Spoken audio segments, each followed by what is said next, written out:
We have still not shattered that highest and hardest glass ceiling, but someday someone will, and hopefully sooner than we might think.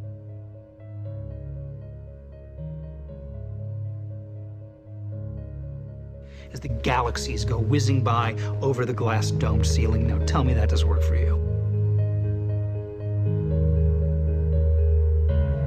If it's true, does it change how I live my life? This is something that is not an easy answer because of the magnitude of what we're talking about here.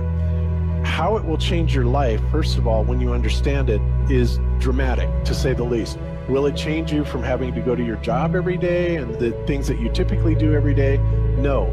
But when this knowledge becomes more mainstream and these agencies are starting to be held accountable, and you understand that they're all participating in this, not just the United States government, not just NASA, but China, Russia, India, all of them have space programs. They all have the same symbolism. They're all doing the exact same thing to their citizenry.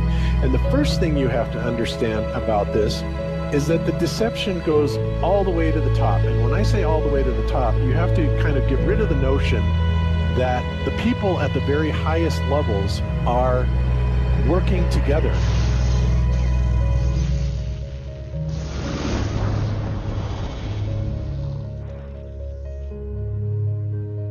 Why would they do this? Why are they trying to hide the fact that we are on an infinite plane or on a flat earth rather than a ball? Well, if you isolate people into the idea that they're on a blue marble that's in the middle of a universe that is really insignificant and there's thousands or millions and billions of other worlds and possibly other civilizations, that makes most people think that we are insignificant and that we did actually come about as some sort of an accident. Now, when people believe that, their minds are much more malleable into being given the idea that there is no God, there is no creator. And because of that, that also gives the controllers this fertile soil to build other deceptions on.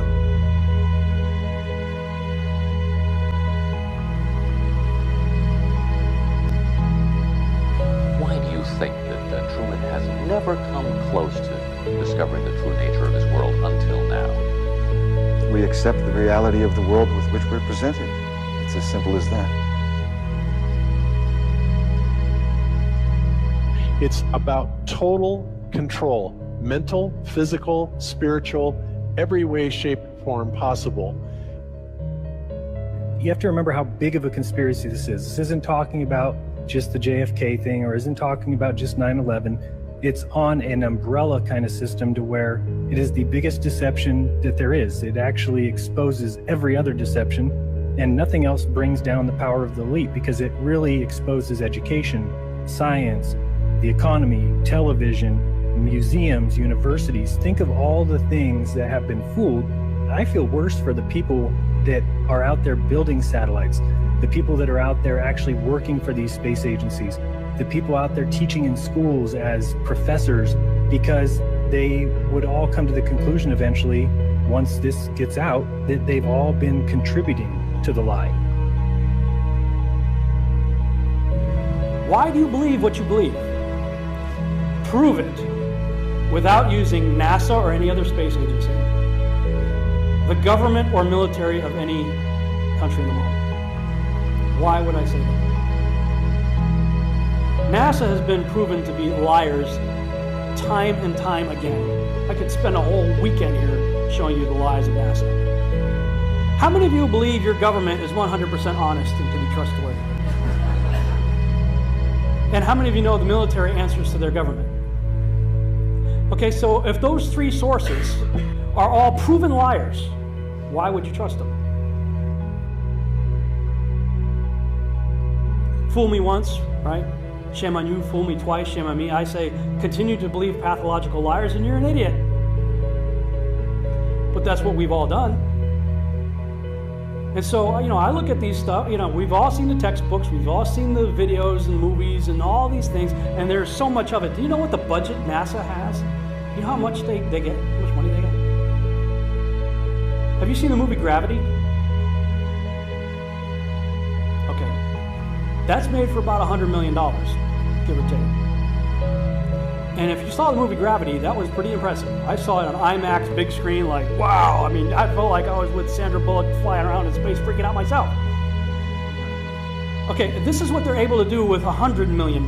What are you able to do with tens of billions of dollars a year since the 60s? Out here. But there is the Antarctic Treaty where, 53 or so nations have signed saying that no one's going to lay claim to Antarctica and that there are massive restrictions for travel there. You can't just get up and go to Antarctica on your own. You have to have a tour guide with you, and there are only certain entry points, and there are limits on where you can go search. Personally, I think the unconquered south face is the only one worth scaling. It's a 20,000-foot sheer wall of ice, but that's never stopped me before.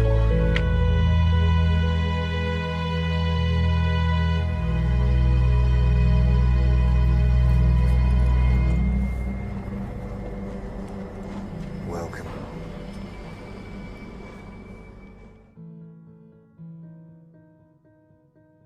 No, I just want to stand on top of the wall and piss off the edge of the world.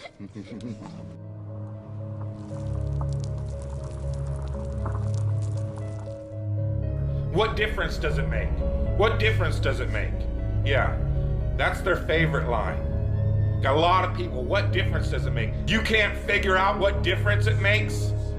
If you can't figure out what difference it makes that the people running your world are lying to you over and over your whole life, if you can't figure out that someone lying to you is trying to control you, suppressing of information, of knowledge, is control. Deception of information and knowledge is a form of control. So what difference does it make? It makes a big difference, because once they start omitting information or lying about information about where you live, they're doing it to control you, period. Why am I having to explain this to critical thinkers in the truth movement?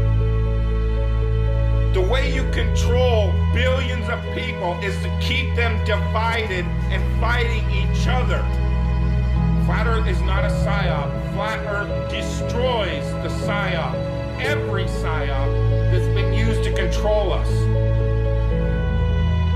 for as long as they've known about it. So this system has been in power and control for hundreds of years, ever since they convinced the rest of the world that they didn't know where they lived, and created this fantastical scenario to make people feel insignificant and to follow those that appear to know better.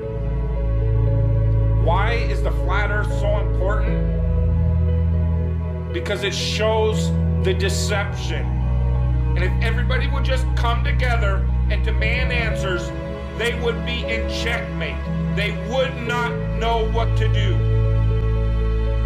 Train up a child in the way that he should go, and when he is old, he will not depart from it. I believe that's why we have so many who are indoctrinated to still believe and fight so hard for the heliocentric model. The reason being is because we've been taught the globe model since before we had the ability to think for ourselves. Think about that. Before you could think for yourself, before you could form rational thought, you've been taught that you live on a spinning ball, although your five senses tell you something totally different. Our senses tell us that the earth is flat and stationary, that the sun and moon and the stars rotate above us just as we see, that they make their annual cycles in such a way that we can calculate days, months, and years of the passage of time, just like in Scripture. The earth in itself works like a well-designed timepiece, and we all know that any timepiece that we can think of has a designer. What if the lie is to hide the existence of that designer? What if they're lying to us about this because they're hiding God?